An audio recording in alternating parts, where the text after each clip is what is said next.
दियो। छोटे बच्चे आ, इन्हों भी थोड़ा टाइम दे दिए।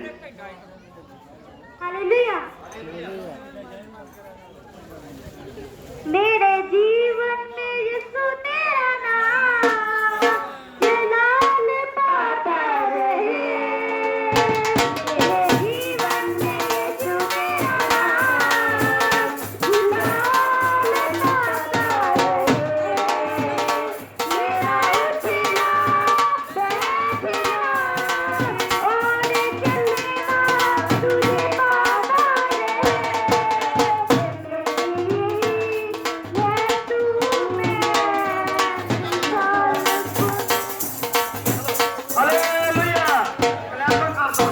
करके न्याणे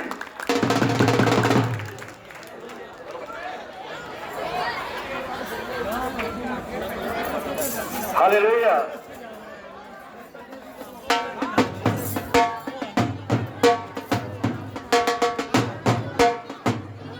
सारे हाथ उठा के प्रभु के नाम की तारीफ करांगे। प्रभु ने सानू अज तक संभाल के रखा है, जिंदगी तंदुरुस्ती दी है।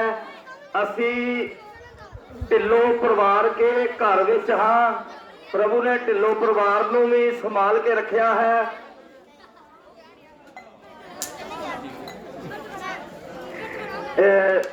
ढिल्लो परिवार जी का भी धन्नवाद करते हाँ कि वो हर साल प्रभु यीशु मसीह के नाम विच संगतां दी सेवा करते हैं। प्रभु ढिल्लो परिवार नूं बड़ी बरकत देवे, उन्होंने कारोबार माल डंगर खेतीबाड़ी से बड़ी आशीष देवे। आओ असी हाथ उठा के प्रभु यीशु मसीह के नाम का नारा लावांगे। प्रभु ने सानू जिंदगी दी है, तंदुरुस्ती दी है। जो असी अपने हाथ उठा के प्रभु के नाम का नारा लाते हाँ, तो असी अपने परमेश्वर का जिन्हें सानू जिन्हें सब कुछ बनाया है, सब कुछ दिता है, उसके नाम की तारीफ करते हाँ। Hallelujah hallelujah. मेहरबानी धन्यवाद।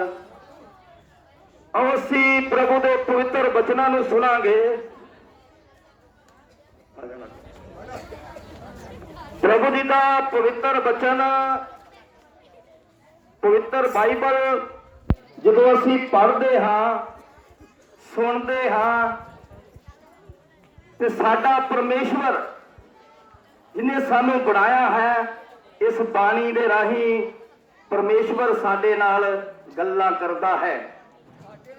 बाइबल च लिखिया है कि जिदे कान ने वो सुने कि आत्मा कलीसिया नूं की आखदा है। जो असी परमेश्वर की बाणी सुनते हाँ, तो परमेश्वर का आत्मा साडे नाल गल्लां करदा है। असी परमेश्वर दीयां गल्लां नूं सुन वास्ते जा रहे हाँ।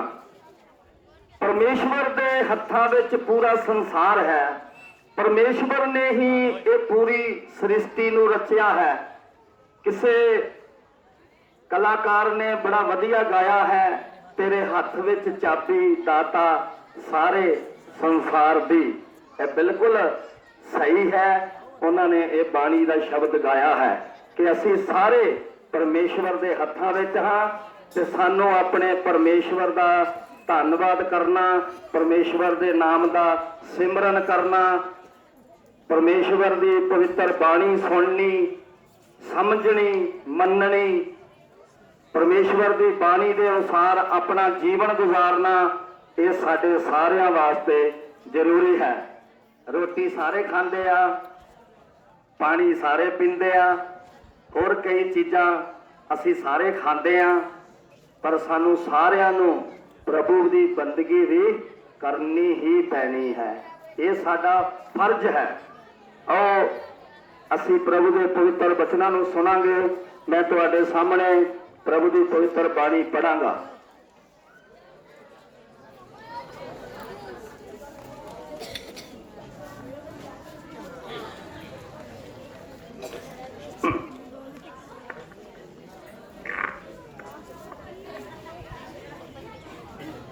मैं हाथ जोड़ के बेनती करा, 10 मिनट चुप कर जाओ। ਬਾਈਬਲ 'ਚ ਹਰ ਕੰਮ ਦਾ ਇੱਕ ਵੇਲਾ ਲਿਖਿਆ ਹੈ। ਚੁੱਪ ਰਹਿਣ ਦਾ ਵੀ ਵੇਲਾ ਤੇ ਬੋਲਣ ਦਾ ਵੀ ਵੇਲਾ। ਹੁਣ ਤੁਹਾਡੇ ਚੁੱਪ ਰਹਿਣ ਦਾ ਵੇਲਾ ਹੈ ਤੇ ਮੇਰਾ ਬੋਲਣ ਦਾ ਵੇਲਾ ਹੈ, ਕਿਉਂਕਿ ਮੈਨੂੰ ਸਮਾਂ ਮਿਲਿਆ ਹੈ ਪ੍ਰਭੂ ਦੀ ਕਿਰਪਾ ਦੇ ਨਾਲ। ਤੇ ਮੈਂ ਬੋਲਣਾ ਕੀ ਹੈ? ਪ੍ਰਭੂ ਦੀ ਬਾਣੀ। ਇਹ ਅਸੀਂ ਸਾਰਿਆਂ ਨੇ ਸੁਣਨੀ ਆ ਤੇ ਸੁਣਾਂਗੇ ਤੇ ਤਾਂ ਹੀ, ਜੇ ਆਪ ਚੁੱਪ ਹੋਵਾਂਗੇ ਤੇ।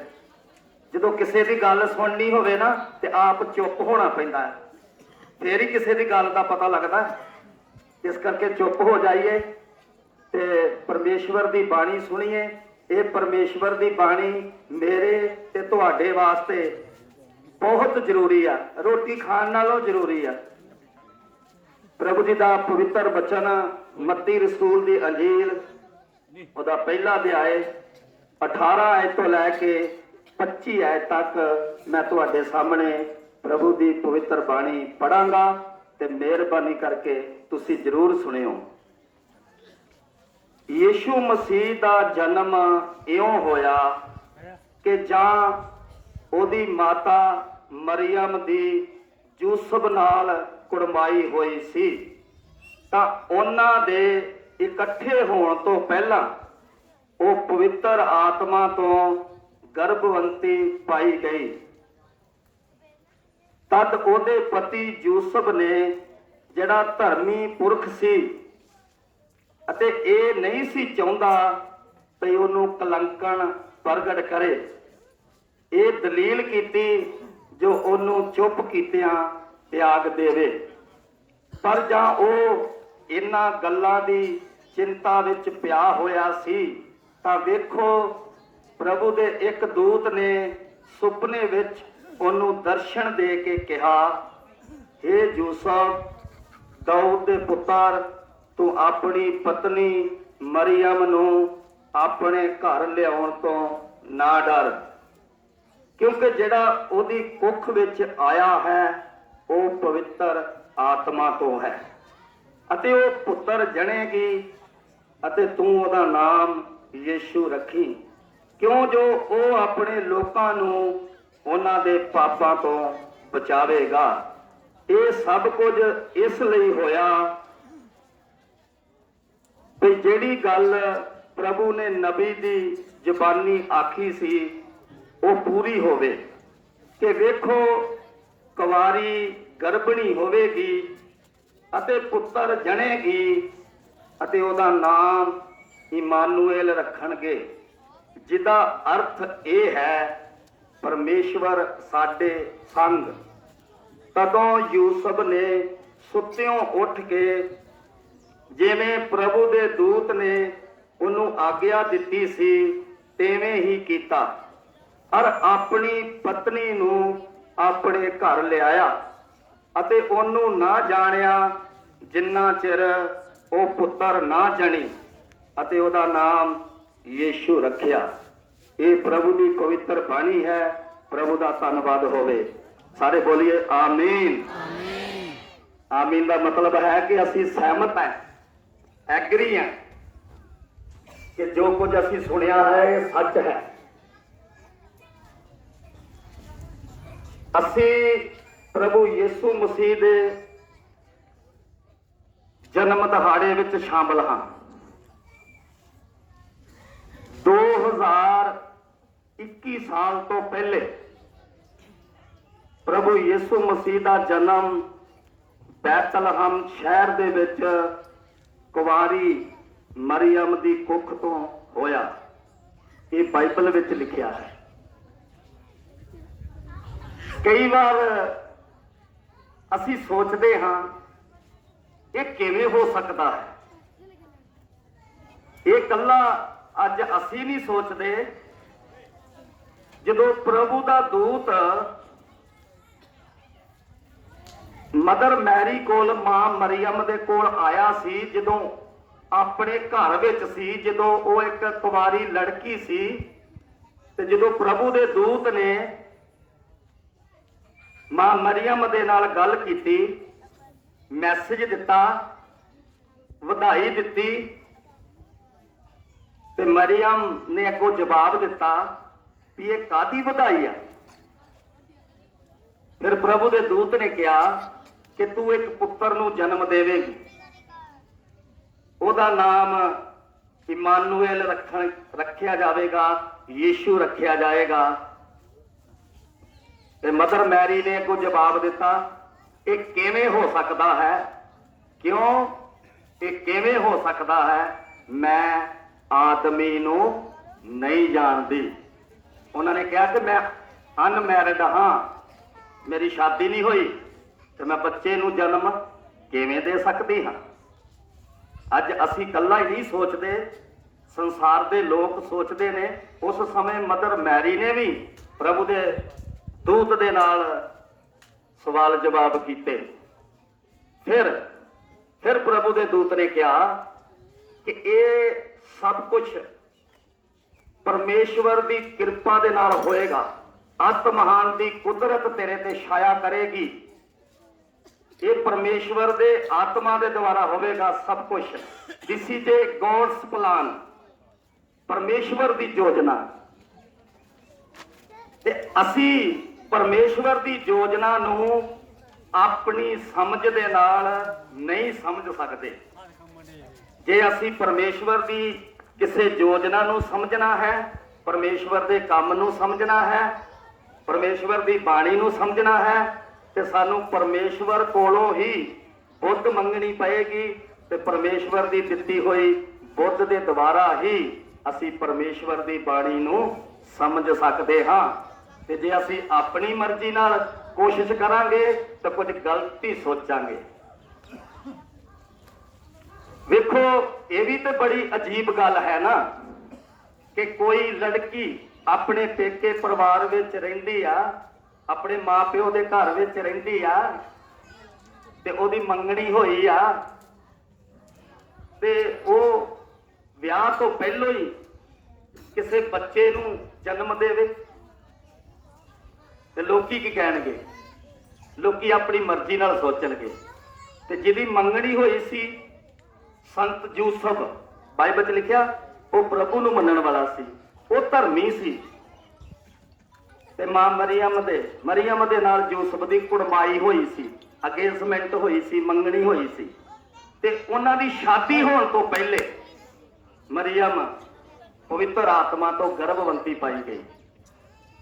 ਤੇ ਜਦੋਂ ਯੂਸਫ ਨੂੰ ਪਤਾ ਲੱਗਾ, ਤੇ ਬਾਈਬਲ 'ਚ ਲਿਖਿਆ ਯੂਸਫ ਜਿਹਦੇ ਨਾਲ ਕੁੜਮਾਈ ਹੋਈ ਸੀ ਮਰੀਅਮ ਦੀ, ਤੇ ਯੂਸਫ ਨੇ ਕੀ ਕਿਹਾ? ਯੂਸਫ ਨੇ ਸੋਚਿਆ ਕਿ ਏਦਾਂ ਕਦੀ ਹੋਇਆ ਨਹੀਂ, ਮਰੀਅਮ ਕਲੰਕਨ ਹੈ। ਉਹਨੇ ਵੀ ਆਪਣੇ ਮੂੰਹ ਇਹ ਕਿਹਾ, ਲੋਕਾਂ ਨੇ ਦੱਸਿਆ, ਜਿੰਨੇ ਵਿਚੋਲਗੀ ਕੀਤੀ ਉਹਨੇ ਦੱਸਿਆ ਹੋਵੇਗਾ। ਹੌਲੀ ਹੌਲੀ ਕਈਆਂ ਨੂੰ ਪਤਾ ਲੱਗ ਗਿਆ। ਪਰ ਜਦੋਂ ਉਹ ਸੋਚਦਾ ਆ, ਇਹ ਹੈ ਤੇ ਉਹ ਧਰਮੀ ਆ, ਹੈ ਤੇ ਪ੍ਰਭੂ ਨੂੰ ਮੰਨਣ ਵਾਲਾ, ਸੰਤ ਆ ਉਹ, ਪਰ ਜਦੋਂ ਉਹ ਸੋਚਦਾ ਕਿ ਇਹ ਕਿਵੇਂ, ਲੋਕਾਂ ਨੇ ਏਦਾਂ ਦੱਸਿਆ ਆ, ਸੱਚ, ਬਿਲਕੁਲ ਸੱਚ ਪਤਾ ਲੱਗ ਗਿਆ ਹੈ ਕਿ ਮਰੀਅਮ ਆਪਣੇ ਮਾਪਿਆਂ ਦੇ ਘਰ ਵਿੱਚ ਹੀ ਗਰਭਵੰਤੀ ਹੋ ਗਈ ਹੈ। ਯੂਸਫ ਸੋਚਦਾ, ਮਰੀਅਮ ਦਾ ਮੰਗੇਤਰ ਸੋਚਦਾ ਕਿ ਉਹ ਕਲੰਕਣ ਹੋ ਗਈ ਹੈ। ਤੇ ਕੀ ਸੋਚਦਾ? ਕਹਿੰਦਾ, ਮੈਂ ਮਰੀਅਮ ਨੂੰ ਬਦਨਾਮ ਨਹੀਂ ਕਰਨਾ ਚਾਹੁੰਦਾ, ਮੈਂ ਚੁੱਪ ਚਪੀਤੇ ਹੀ ਉਹਨੂੰ ਤਿਆਗ ਦਿਆਂਗਾ। ਜਦੋਂ ਇਹੋ ਜੀ ਸੋਚ ਰਿਹਾ ਹੈ, ਇਹ ਲੋਕਾਂ ਨੇ ਦੱਸਿਆ ਹੈ, ਤੇ ਉਹਨਾਂ ਦੀ ਸਮਝ ਜਿਹੜੀ ਹੈ, ਉਸ ਸਮੇਂ ਦੇ ਲੋਕਾਂ ਦੀ ਵੀ ਤੇ ਯੂਸਫ ਦੀ ਵੀ ਸਮਝ ਪਰਮੇਸ਼ਵਰ ਤੋਂ ਵੱਖਰੀ ਹੈ। ਪਰਮੇਸ਼ਵਰ ਤੋਂ ਵੱਖਰੀ ਹੈ ਸਮਝ। ਤੇ ਕੀ ਹੋਇਆ? ਜਦੋਂ ਇਹ ਸੋਚਣ ਡਿਆ ਆ ਕਿ ਮੈਂ ਚੁੱਪ ਚਪੀਤੇ ਮਰੀਅਮ ਨੂੰ ਤਿਆਗ ਦਿਆਂਗਾ, ਛੱਡ ਦਿਆਂਗਾ, ਇਹ ਰਿਸ਼ਤਾ ਮੰਗਣੀ ਛੱਡ ਦਿਆਂਗਾ, ਤੇ ਪ੍ਰਭੂ ਦਾ ਦੂਤ ਯੂਸਫ ਦੇ ਕੋਲ ਆਇਆ ਕਿ ਯੂਸਫ, ਆਪਣੀ ਪਤਨੀ ਨੂੰ ਆਪਣੇ ਘਰ ਲਿਆਉਣ ਤੋਂ ਨਾ ਡਰ। ਜੋ ਤੂੰ ਸੋਚ ਰਿਹਾ ਉਦਾਂ ਨਹੀਂ ਆ, ਇਹ ਪਰਮੇਸ਼ਵਰ ਦੀ ਯੋਜਨਾ ਹੈ। ਇਹ ਸਭ ਕੁਝ ਪਰਮੇਸ਼ਵਰ ਦੀ ਕਿਰਪਾ ਨਾਲ ਹੋਇਆ ਹੈ। ਇਹ ਪਰਮੇਸ਼ਵਰ ਦੇ ਆਤਮਾ ਦੇ ਦੁਆਰਾ ਹੋਇਆ ਹੈ। ਜੋ ਕੁਝ ਉਹਦੀ ਕੁੱਖ ਵਿੱਚ ਆਇਆ ਹੈ ਉਹ ਪਰਮੇਸ਼ਵਰ ਵੱਲੋਂ ਹੈ। ਉਹ ਪੁੱਤਰ ਜਣੇਗੀ ਤੇ ਤੂੰ ਉਹਦਾ ਨਾਮ ਯੀਸ਼ੂ ਰੱਖੀ ਤੇ ਉਹ ਆਪਣੇ ਲੋਕਾਂ ਨੂੰ ਪਾਪਾਂ ਤੋਂ ਬਚਾਏਗਾ। ਇਹ ਇਸ ਲਈ ਹੋਇਆ ਕਿਉਂਕਿ ਨਬੀਆਂ ਦੇ ਰਾਹੀਂ ਪਹਿਲੇ ਬੋਲਿਆ ਗਿਆ ਸੀ ਕਿ ਪ੍ਰਭੂ ਤੁਹਾਨੂੰ ਇੱਕ ਨਿਸ਼ਾਨ ਦੇਵੇਗਾ, ਇੱਕ ਵਾਰੀ ਗਰਭਣੀ ਹੋਵੇਗੀ, ਉਹ ਪੁੱਤਰ ਨੂੰ ਜਨਮ ਦੇਵੇਗੀ ਤੇ ਉਹਦਾ ਨਾਮ ਇਮਾਨੂਏਲ ਰੱਖਣਗੇ, ਜਿਹਦਾ ਅਰਥ ਹੈ ਕਿ ਪਰਮੇਸ਼ਵਰ ਸਾਡੇ ਨਾਲ। ਸਮਾਂ ਆਇਆ ਕਿ ਯਿਸੂ ਮਸੀਹ ਦਾ ਜਨਮ ਹੋ ਗਿਆ ਤੇ ਯੂਸਫ ਮਰੀਅਮ ਨੂੰ ਪ੍ਰਭੂ ਦੇ ਹੁਕਮ ਦੇ ਅਨੁਸਾਰ ਆਪਣੇ ਘਰ ਲੈ ਆਇਆ। ਤੇ ਬਾਈਬਲ 'ਚ ਲਿਖਿਆ ਜਿੰਨਾ ਚਿਰ ਯਿਸੂ ਮਸੀਹ ਦਾ ਜਨਮ ਨਹੀਂ ਹੋਇਆ ਉਹਨਾਂ ਚਿਰ ਯੂਸਫ ਨੇ ਮਰੀਅਮ ਦੇ ਨਾਲ ਪਤੀ ਪਤਨੀ ਵਾਲਾ ਰਿਸ਼ਤਾ ਨਹੀਂ ਬਣਾਇਆ। ਇਹ ਬਾਈਬਲ 'ਚ ਲਿਖਿਆ। ਇਹ ਬਾਈਬਲ ਬਹੁਤ ਦੇਰ ਤੋਂ ਸਾਡੇ ਕੋਲ ਹੈ, ਪਰ ਇਹਨੂੰ ਅਸੀਂ ਪ੍ਰਾਰਥਨਾ ਕਰਕੇ ਪ੍ਰਭੂ ਕੋਲੋਂ ਬੁੱਧ ਸਮਝ ਮੰਗ ਕੇ ਪੜ੍ਹਨਾ ਹੈ ਪ੍ਰਭੂ ਦੀ ਹਜ਼ੂਰੀ ਵਿੱਚ। ਫਿਰ ਸਾਨੂੰ ਪਤਾ ਲੱਗੇਗਾ।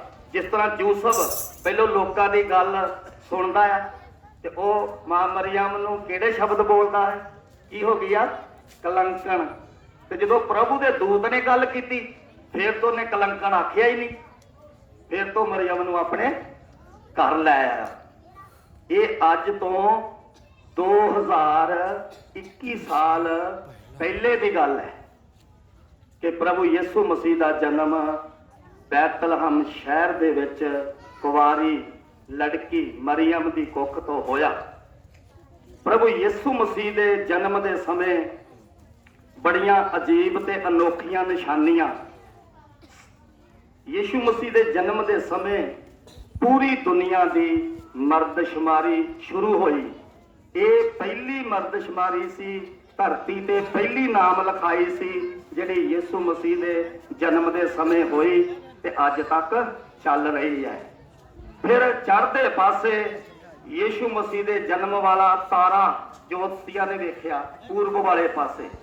ਫਿਰ ਤੀਸਰੀ ਨਿਸ਼ਾਨੀ ਯਿਸੂ ਮਸੀਹ ਦੇ ਜਨਮ ਦੇ ਸਮੇਂ ਹੈਰੋਦੀਸ ਰਾਜਾ ਸੀ ਤੇ ਲੱਖਾਂ ਦੀ ਗਿਣਤੀ ਵਿੱਚ ਬੱਚੇ ਕਤਲ ਕੀਤੇ ਗਏ ਯਿਸੂ ਮਸੀਹ ਦੇ ਜਨਮ ਦੇ ਸਮੇਂ।